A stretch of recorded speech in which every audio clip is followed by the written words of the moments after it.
Hello everybody, my name is Heather. I decided to do my video on the Hawaiian spinner dolphin.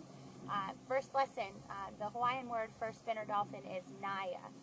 But I wanted to do it on spinner dolphins partially because they're the subject of my master's project. And I spent the summer on the island of Hawaii, on the Kona side, studying these dolphins, mostly doing acoustics work. But I was really excited to see the spinner dolphins up here as well in the northwestern Hawaiian Islands. So the populations of the main Hawaiian Islands, so the ones that you immediately think of, like the Big Island or Oahu and Kauai, those are some of the main Hawaiian Islands. But I am up right now in the northwestern Hawaiian Islands, and the populations of each of those groups of islands are different. They're genetically distinct. So the dolphins that are here, probably 99% sure that I never saw one of them while I was down on the main Hawaiian Islands. That they don't really mix between the main Hawaiian Islands and the northwestern Hawaiian Islands. They don't even mix really between, say, the island of Hawaii and Oahu. And what's interesting about that is with the high prevalence of swim-with programs, especially on the island of Hawaii, we could potentially really impact one population, and that population could be gone.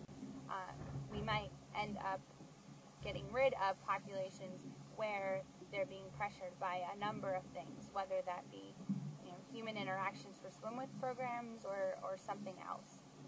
We were told that they generally hang out here at lunchtime, which makes sense because they feed offshore at night and then they move to these resting bays during the day because they're close to their feeding offshore. Most of them are sandy bottom, so you can imagine if say a shark came into the bay, that they would be able to see the outline of the shark below them against the sandy bottom of the bay. And of course they use them to rest. So I'm sitting here. I was hoping they would show up, but they're not here.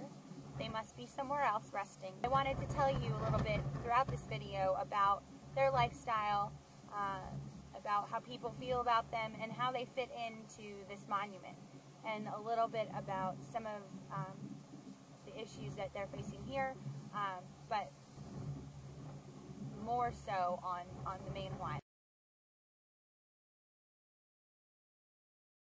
Ready? First word that comes to mind.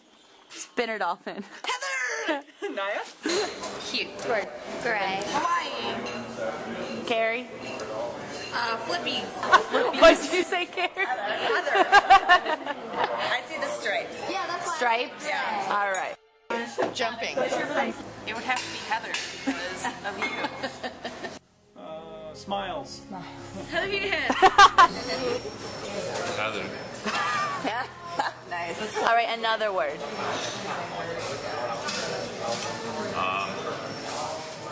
Gray. Gray. Yay!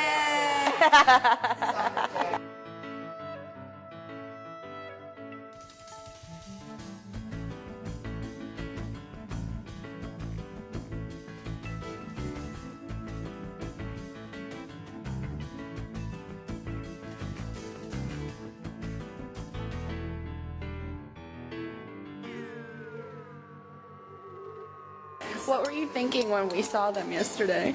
That they were amazing and that we woke them up and I felt really good. That they were Heather size, and I can completely understand why people want to jump in the water with them because they're all like friendly and wanting to see you.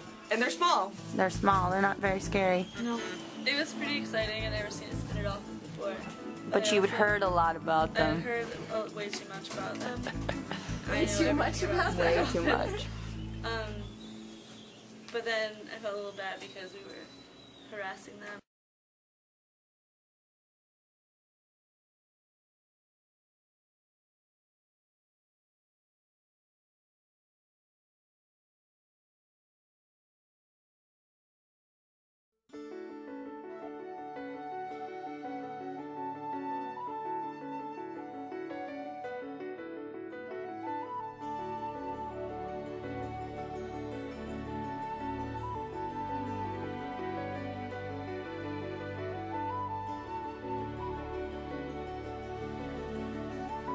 Right, but when they take a picture like this, then everyone's like, ooh, that looks so cool, but no one actually has fins like that. And secondly, every single person who flies on Hawaiian Airlines is going to want to do this. And probably can they do that, Isabel? Yeah. Yes, they can. They can, but they can't do that, right? Probably, unless they're super good free divers. Yeah, they could get that close. Brianne, do you have any thoughts on the cover?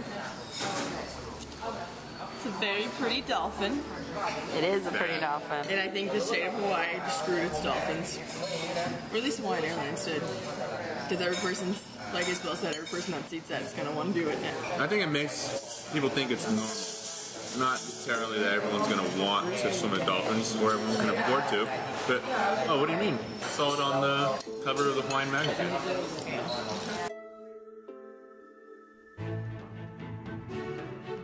Why do you think people want to swim with spinners, Anthony? Because they're cute. Because they're cute.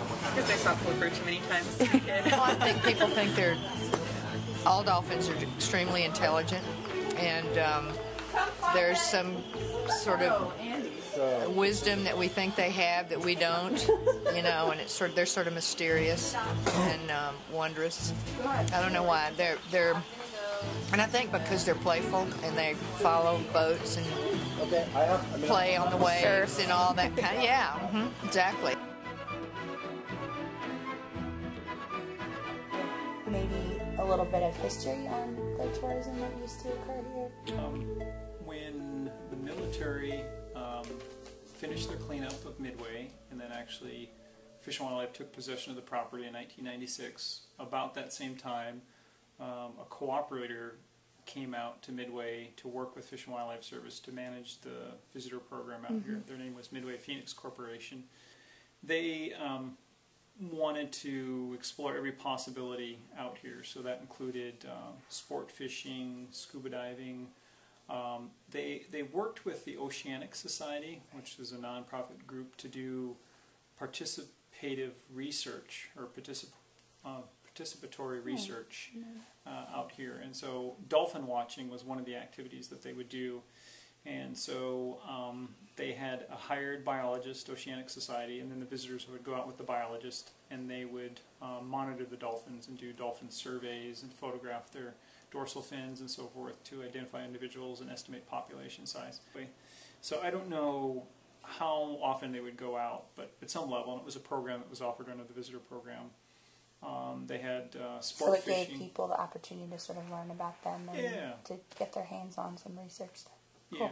Yeah, and I suspect, you know, with a biologist out there, and I don't, you know, it's hard to quantify impact, but I suspect it was, you know, fairly low and not so much impact.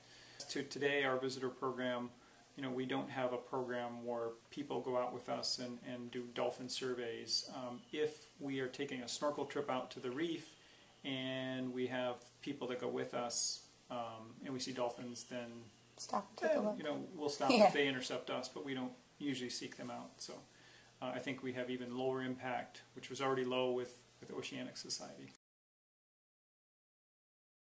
Plan, it also talks about what kind of activities the visitors would do, and a lot of it is basically what we're doing now is to take them out snorkeling, a lot more observation versus a lot of hands-on activities. But in the future, you know, there's still a potential of some research that they could participate in. It's not spelled out exactly, dolphin watching, but I guess there's some chance in the future. Well, I was thinking even if you could do, you know, Pete was telling us that for the past few days, of course now that we're looking for them, they're not there, off of the finger piers. I was thinking, you know, if you had to do a program, you could even do lunchtime out at the pier and just have people camp out, take their lunch to go and sit and watch, and someone could sort of talk about what they're doing. But I didn't know if you had any ideas, like if you had to do a program, like what would it be? If I had to do a program on dolphins, then you know, I think just, you know, the example you gave would be great. That'd be a great program.